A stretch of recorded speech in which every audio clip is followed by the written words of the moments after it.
Hello everyone, welcome to geography hub. আমরা WBCS এর prelims এর বেশ কিছু প্র্যাকটিস সেট করছিলাম এবং মাউন্টেনের ওপর দুটো সেট করেছি। ঠিক সেরকমই এমসিকিউ করব রিভার্স এর ওপর, সেটা হয়তো অনেকগুলো পার্টে আসবে। তো আজকে পার্ট 1। তো চলো ফার্স্ট কোয়েশ্চেন দেখি। লুনি নদীর উৎপত্তিস্থল কোথায়? আমরা জানি লুনি হচ্ছে একটি অন্তর্বাহিনী নদী। লুনি হচ্ছে একটি অন্তর্বাহিনী নদী এবং এটি রাজস্থানের একটি নদী। তো সেই হিসাবে অপশন ওয়াইজ আমাদের আনসার হয়ে যাবে আরাবল্লী পর্বতের পুষ্কর উপত্যকা। নেক্সট কোয়েশ্চেন দেখো, দক্ষিণ ভারতের গান্ডিকোট্টা ক্যানিয়ন, যেটাকে গ্র্যান্ড ক্যানিয়ন অফ ইন্ডিয়াও বলা হয়, হ্যাঁ, যেটাকে গ্র্যান্ড ক্যানিয়ন অফ ইন্ডিয়াও বলা হয়, সেটি কোন নদীর দ্বারা সৃষ্টি হয়েছে? সেটি সৃষ্টি হয়েছে পেন্নার নদীর দ্বারা এবং আছে হচ্ছে অন্ধ্রপ্রদেশে। কোন রাজ্যে? অন্ধ্রপ্রদেশ রাজ্যে এটি রয়েছে। এবার এখানে দেখো আমরা একটা মেন রিভার পাচ্ছি কাবেরী। কাবেরীর ক্ষেত্রে খুব ভালো করে মনে রাখবে যে কাবেরী নদী দুটি স্টেটের মধ্যে দিয়ে প্রবাহিত হয়েছে। কোন দুটি স্টেট? কর্ণাটক ও তামিলনাড়ু, এই দুটি স্টেটের মধ্যে দিয়ে প্রবাহিত হয়েছে। নেক্সট দেখো আছে মঞ্জিরা। এই মঞ্জিরা হচ্ছে গোদাবরীর উপনদী। মঞ্জিরা হচ্ছে গোদাবরীর উপনদী। মঞ্জিরা গোদাবরীর উপনদী এবং নিজাম সাগর বলে একটি ড্যাম এর ওপর তৈরি হয়েছে। নিজাম সাগর, নিজাম সাগর বলে একটি প্রজেক্ট মঞ্জিরার ওপর তৈরি হয়েছে এবং এটি আছে হচ্ছে তেলেঙ্গানাতে। তুঙ্গভদ্রা, তুঙ্গভদ্রা, প্রভা, এগুলো যখন কোনো নদী শেষে যুক্ত থাকবে তার মানে সেগুলো কৃষ্ণা নদীর ট্রিবিউটারি। কার ট্রিবিউটারি? কৃষ্ণা নদীর ট্রিবিউটারি। তুঙ্গভদ্রা, মালপ্রভা, ঘাটপ্রভা এগুলো সব হচ্ছে কৃষ্ণা ট্রিবিউটারি। চলো নেক্সট কোয়েশ্চেনে যাই। মাহি নদীর তীর কি নামে খ্যাত? এসএসসি সিএইচএসএল 2023 তে এসেছে। সাধারণত মাহি নদীর তীরকে কান্থাল বলা হয়। Kanthal. The land on the bank of Mahi river, exact জায়গাটা হচ্ছে প্রতাপগড়। প্রতাপগড়ের এই অংশকে কান্থাল বলে, is known as Kanthal, and the river is called the Ganga of Kanthal. এখানে মাহি নদীকে, এই প্রতাপগড়ে মাহি নদীকে গঙ্গা বলা হয়। হ্যাঁ, এই কান্থাল অংশে এই মাহি নদী গঙ্গা হিসাবে পরিচিত। The Mahi river is also known as the Ganga of Bagar, the Ganga of tribals and the golden line of South Rajasthan. Next question, ভারতের ক্ষুদ্রতম নদী বদ্বীপ যেটির নাম হচ্ছে উমানন্দা কোন নদীতে অবস্থিত? এটি রেলওয়ে গ্রুপ ডি তে এসেছিল 2022-এ। উমানন্দা এটা হচ্ছে সব থেকে ক্ষুদ্রতম নদী বদ্বীপ। এটি কোন নদীতে অবস্থিত? এটি হচ্ছে ব্রহ্মপুত্র নদীতে অবস্থিত উমানন্দা। ঠিক আছে, Umananda is a river island in the middle of Brahmaputra river. কোথায় রয়েছে ভালো করে দেখে নাও, আসামে রয়েছে। এবং এটা ওয়েল নোন কেন? কারণ এটার স্ট্রাকচার অনেকটা পিকক আইল্যান্ডের মতো, সেজন্য। তাপি নদীর মোহনায় কোন শহর আছে? হ্যাঁ, মেনলি তাপি নদীর, তাপি নদী হচ্ছে পশ্চিম মাহিনী নদী। পশ্চিম মাহিনী নদী আমরা আমাদের যে পেনিনসুলার প্লেটো রয়েছে সেখানে আমরা দু ধরনের নদী দেখতে পাই। এক ধরনের নদী আমরা দেখি হচ্ছে পশ্চিম দিকে অ্যারাবিয়ান সিতে গিয়ে পড়েছে, আর একটি নদী দেখি বে অফ বেঙ্গলে গিয়ে পড়েছে। তো যেগুলো অ্যারাবিয়ান সিতে পড়েছে সেগুলোকে আমরা পশ্চিম বাহিনী নদী বলছি, এবং যেগুলো বে অফ বেঙ্গলে পড়েছে সেগুলো আমরা পূর্ব বাহিনী নদী বলছি। তো এখানে আমরা দেখব তাপি নদীর মোহনায় কোন শহর অবস্থিত? সুরাট। সুরাট অবস্থিত। এই সুরাট কিন্তু, এই সুরাটকে কিন্তু কি বলা হয়? ডায়মন্ড সিটি বলা হয়। এই জিনিসটা আমি বারংবার মনে করাই, সুরাটকে ডায়মন্ড সিটি বলা হয়। আবার যে পান্না, সেটাকেও ডায়মন্ড সিটি বলা হয়।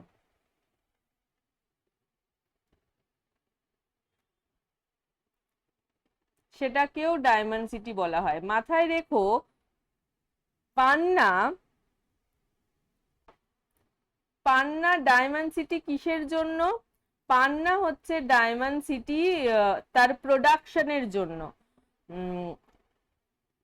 তার প্রোডাকশনের জন্য। ঠিক আছে, প্রচুর পরিমাণে প্রোডাকশন হয়। এবং এখানে আরো একটা জিনিস আছে, বুন্দেলখণ্ড অংশে এই পান্না রয়েছে, যার জন্য বলা হয় যে বুন্দেলখণ্ড পান্না মানে ডায়মন্ডের জন্য ফেমাস, যেহেতু বুন্দেলখণ্ডে এই পান্না অবস্থিত। ঠিক আছে, এবার আসি হচ্ছে সুরাটে। সুরাটকে কেন ডায়মন্ড সিটি বলা হয়? কেন বলা হয়? কারণ পলিশের জন্য খুব ভালো এখানে ডায়মন্ড পলিশ করা হয়। হ্যাঁ, এখানে কিন্তু প্রোডাকশন হয় না, এখানে হয় হচ্ছে polishing and cutting and polishing এর জন্য সুরাটকে কি বলা হয়? Diamond city. তো দুটো কিন্তু আলাদা আলাদা কারণে হয়। আচ্ছা, diamond capital of the world, দেখো ম্যানচেস্টার টেক্সটাইল অফ ইন্ডিয়াও এটাকে বলা হয়। আচ্ছা, এটাকে কেন বলা হয় ডায়মন্ড ক্যাপিটাল? এটার কারণ হচ্ছে ডায়মন্ড কাটিং অ্যান্ড পলিশ এখানে হয়। এছাড়াও আমরা দেখব Kakrapar site is situated near Surat in the state of Gujarat. তাহলে এখান থেকে অনেকগুলো ইনফরমেশন ছিল। নিম্নে উল্লিখিত কোনগুলি গঙ্গার ডান তীরের উপনদী? গঙ্গার ডান তীরের উপনদী, দেখো গঙ্গা নদী এইভাবে প্রবাহিত হয়, আমি যখনই পড়াই আমি এই জিনিসটা তোমাদের ক্লিয়ার করি। এবার কি হয়েছে, তোমাকে নিজেকে এইভাবেই চিন্তা করতে হবে যে আমি যদি এদিকে যাই তার মানে আমার লেফট হ্যান্ড সাইড এটা, রাইট হ্যান্ড সাইড এটা, তার মানে এই দিকের নদীগুলোর কথা এখানে বলছে ডান তীরের। তাহলে যমুনা, চম্বল, সোন সবকটাই এদিকের নদী, কিন্তু চম্বল হচ্ছে যমুনা ট্রিবিউটারি। যমুনা, সোন, দামোদর এই তিনটেই কিন্তু গঙ্গার উপনদী এবং এই তিনটেই হচ্ছে ডান সাইডের। তাই আমাদের অপশন হয়ে যাবে বি, যমুনা, সোন এন্ড দামোদর। গন্ডক হবে না, গন্ডক যেহেতু লেফট হ্যান্ড সাইডে রয়েছে। আবার এখানে চম্বল চলে এসছে, চম্বল হচ্ছে যমুনার উপনদী। তাই সব দিক থেকে বিচার বিবেচনা করলে বি এর আনসারটা হচ্ছে ঠিক। কেন যে দুটি রাজ্যের মধ্যে দিয়ে প্রবাহিত হয়? এই কেন নদী প্রবাহিত হয়েছে মধ্যপ্রদেশ ও উত্তরপ্রদেশ রাজ্যের মধ্য দিয়ে। এসএসসি সিজিএল 2022 তে এসেছে। দ্য রিভার কেন originates in the Kaimur hills. কেন কৈমুর হিলস থেকেই উৎপন্ন হয়েছে। কোন রাজ্যের? মধ্যপ্রদেশ রাজ্যের জবলপুর ডিস্ট্রিক্ট থেকে। The Ken river is a tributary of Yamuna river. আমি খুব ভালো করে মনে রাখতে বলেছি, টিসিএস ব্যাক। তাহলে T for Tons, C for Chambal, S for Sindh, B for Betwa, K for Ken. ঠিক আছে, আচ্ছা, তো টিসিএস ব্যাক অবশ্যই মনে রেখো, এটা ভুল করো না, সবকটার নাম কিন্তু মনে থাকবে। আচ্ছা, নেক্সট হচ্ছে Ken river is a tributary of Yamuna river, the diamonds from the Panna region. এই জায়গাটাও বেশ ইম্পর্টেন্ট, যে এই কেন রিভারের যে রিভার ব্যাংক যে রয়েছে সেখানে আমরা কি দেখি? পান্না রিজিয়ন অবস্থিত। The alluvial deposited of the Ken river which flows through the area. The Panna biosphere reserve was designated by UNESCO in 2020। মানে এটাও সদ্যই হয়েছে, এটাও সদ্যই হয়েছে যে পান্না বায়োস্ফিয়ার রিজার্ভ ডেজিগনেটেড হয়েছে 2020 তে, এবং পান্না ন্যাশনাল পার্কও হয়েছে which is located along the কেন রিভার, মধ্যপ্রদেশ। ঠিক আছে, চলো নেক্সট কোয়েশ্চেনে যাই।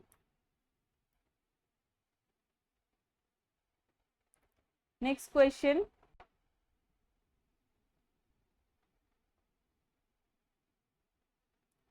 টেকটনিক ক্রিয়ার ফলে ভারতে কোন হ্রদের সৃষ্টি হয়েছে?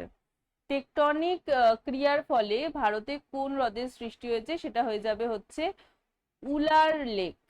উলার লেক, হ্যাঁ, উলার লেক মেনলি টেকটনিক ক্রিয়ার ফলে সৃষ্টি হয়েছে।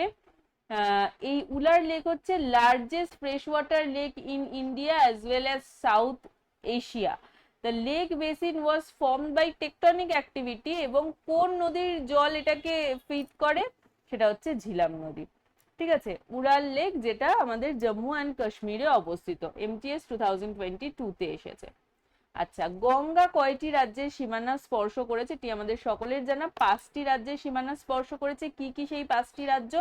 উত্তরাখণ্ড যেখানে উৎপত্তি হয়েছে, তারপর উত্তরপ্রদেশ, বিহার, ঝাড়খণ্ডের মধ্য দিয়ে প্রবাহিত হয়ে পশ্চিমবঙ্গে প্রবেশ করে বে অফ বেঙ্গলে গিয়ে মিশেছে।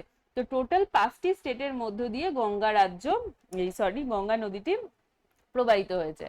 সর্দার সরোবর বাঁধ কোন নদীর ওপর নির্মাণ হয়েছে? এনটিপিসি 2022। সর্দার সরোবর নর্মদা নদীর ওপর তৈরি হয়েছে এবং এই ড্যামটি কি জন্য কনস্ট্রাক্ট হয়েছে, কোন কোন রাজ্যের বেনিফিট নিচ্ছে? মেনলি কনস্ট্রাক্ট হচ্ছে to provide water and electricity to the Indian state. কোন কোন স্টেটকে বেনিফিশিয়ালি স্টেটস কোনটা, বা আমরা বলতে পারি যে বেনিফিট কোন কোন স্টেট নিচ্ছে, এই ধরনের কোয়েশ্চেন আমরা ডব্লিউবিসিএস মেইনসে পেয়ে থাকি যে এই যে ড্যামটা, এই ড্যামের সুবিধা কারা কারা পাচ্ছে, বেনিফিট কারা কারা পাচ্ছে, সেটা হচ্ছে গুজরাট, মধ্যপ্রদেশ এবং মহারাষ্ট্র, রাজস্থান। এই 4টে স্টেট এর সুবিধা নিচ্ছে, গুজরাট, মধ্যপ্রদেশ, মহারাষ্ট্র, রাজস্থান। অলকানন্দার সাথে ভাগীরথী কোন প্রয়াগে মিলিত হয়েছে? এই কোয়েশ্চেনটি খুব আসে, আমরা অনেকগুলো প্রয়াগের নাম জানি, তার মধ্যে থেকে সব থেকে বেশি পরীক্ষায় আসে অলকানন্দার সাথে ভাগীরথী। তো সেটা হয়ে যাবে দেবপ্রয়াগ। রুদ্রপ্রয়াগ মাথায় রেখো, অলকানন্দার সাথে হচ্ছে মন্দাকিনী, অলকানন্দার সাথে হচ্ছে মন্দাকিনী, ঠিক আছে। আচ্ছা, নন্দপ্রয়াগ হচ্ছে অলকানন্দার সাথে নন্দাকিনী। আচ্ছা, কর্ণপ্রয়াগ অলকানন্দার সাথে পিন্ডার গঙ্গা।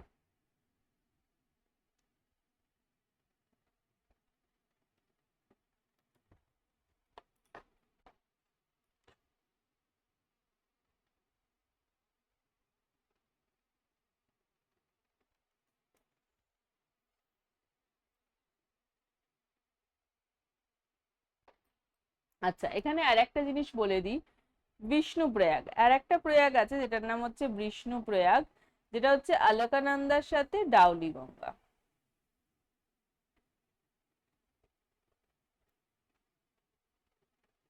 গোবিন্দ বল্লভ পন্ত সাগর কোন নদীর সাথে যুক্ত? ভালো করে এটা খেয়াল রাখবে, আমি পড়ানোর ক্ষেত্রে বারংবার বলি যে গোবিন্দ বল্লভ পন্ত সাগর হলে সেটা রিহান্দ, যেটা নাকি সোন নদীর ট্রিবিউটারি, রিহান্দ। এবং যদি এটা বল্লভ পন্ত না থাকতো, শুধু গোবিন্দ আর সাগর রয়েছে, তাহলে এটা হয়ে যেত সুতলেজ, নদীর সাথে যুক্ত। তখন সুতলেজের ট্রিবিউটার মানে রিজার্ভার, গোবিন্দ সাগর হচ্ছে সুতলেজের রিজার্ভার, গোবিন্দ বল্লভ পন্ত সাগর বললে সেটা রিহান্দ। ভারতে ব্রহ্মপুত্র নদী কি নামে প্রবেশ করেছে? দেখো আমাদের গোলাবে হচ্ছে এই দুটো অংশ নিয়ে ডিবাং আর দিহাং। আমি বারবার বলেছি যে ডিহাং হ্যাঁ, হ্যাঁ। তো এটা থেকে তুমি যদি কখনো ভুলে যাওয়ার কথা নয়, যারা আমরা খুব সিরিয়াস অ্যাসপায়ারেন্ট, কিন্তু অনেক সময় হয় যে কনফিউশন হয় পরীক্ষার সময়, অনেক পড়ে গিয়েও আমরা গন্ডগোল করি, ভুলে যাই। তো সেক্ষেত্রে জাস্ট দিহাং, হ্যাঁ, তো ডিহাং হয়ে যাবে এটার আনসার। খুব সহজ জিনিস এগুলো, ভুল করে আসা মানে পরীক্ষার পর এসে আফসোস করা। তো এগুলো যেন কোনোভাবেই ভুল না হয়। ভারতে ব্রহ্মপুত্র নদী কি নামে প্রবেশ করেছে? ডিহাং নামে প্রবেশ করেছে। কৈলাস থেকে নিম্নের ড্যাশ নদী উৎপত্তি হয়েছে? আমি আগের ক্লাসেও বলেছি এবং আজকে আবার তোমাদেরকে বলবো, এবং সমস্ত পরীক্ষায় এই ধরনের কোয়েশ্চেন ঠিক একটা না একটা পাবে। SBI, এটা মনে রাখবে। S for Sutlej, B for Brahmaputra, I for Indus. এই 3টে নদী কৈলাস থেকে উৎপন্ন হয়েছে। অপশন দেখো, সুতলেজ মানে শতদ্রু হচ্ছে আনসার হয়ে যাবে, যেটা কৈলাসের মানস সরোবরের কাছ থেকে উৎপন্ন হয়েছে। পোং ড্যাম কোন নদীর ওপর তৈরি হয়েছে? এই পোং ড্যামের ঠিক এই সেম কোয়েশ্চেনটি WBCS 2020-র আগে রিপিটেড ইয়ারে আসতো, রিপিটেড ইয়ারে আসতো। পোং ড্যাম হচ্ছে বিয়াস, এই বিয়াস অ্যাকচুয়ালি সুতলেজের ট্রিবিউটারি, এবং বিয়াস আর সুতলেজ যেখানে মিট করেছে সেই জায়গাটার নাম হচ্ছে হারিকে। এই হারিকের সামনে থেকে, এই হারিকের কাছ থেকেই আমাদের ভারতের দীর্ঘতম ক্যানেল, হ্যাঁ, লংগেস্ট ক্যানেল, ইন্দিরা গান্ধী ক্যানেল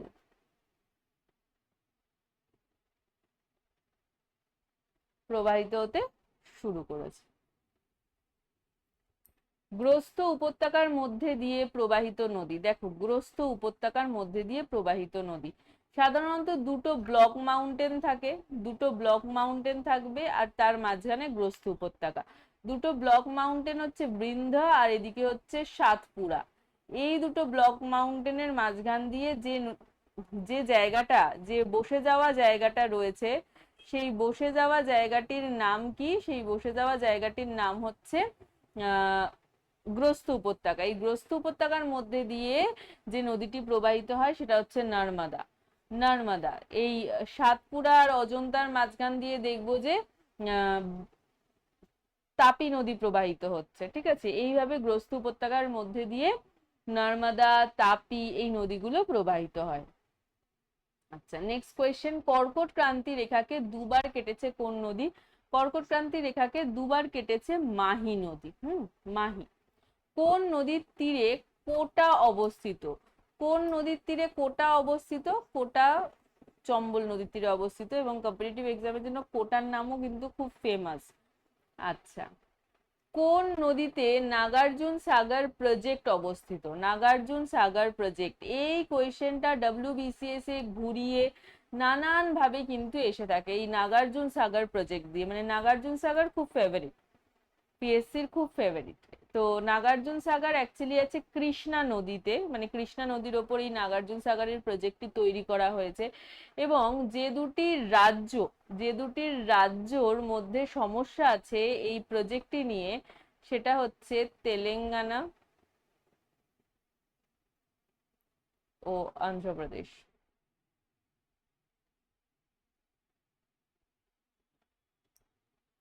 কারণ ঠিক বর্ডারে অবস্থিত। হ্যাঁ, পোলাভারাম প্রকল্প যে নদীর সাথে সংশ্লিষ্ট সেটি হলো, পোলাভারাম হচ্ছে গোদাবরী নদীর সাথে যুক্ত। পোলাভারাম গোদাবরী নদীর সাথে যুক্ত।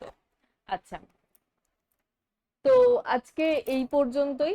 যদি সেশন ভালো লেগে থাকে অবশ্যই লাইক করে দিও, এবং কোথাও যদি অসুবিধা থাকে তাহলে অবশ্যই আমাকে কমেন্ট সেকশনে জানিও। যদি পিডিএফ লাগে, এই পিডিএফটা যদি মনে হয় তোমার দরকার, তাহলে এই দুটো টেলিগ্রাম চ্যানেলের মধ্যে যে কোনো একটাতে যুক্ত হয়ে যেও, তোমরা পিডিএফ পেয়ে যাবে।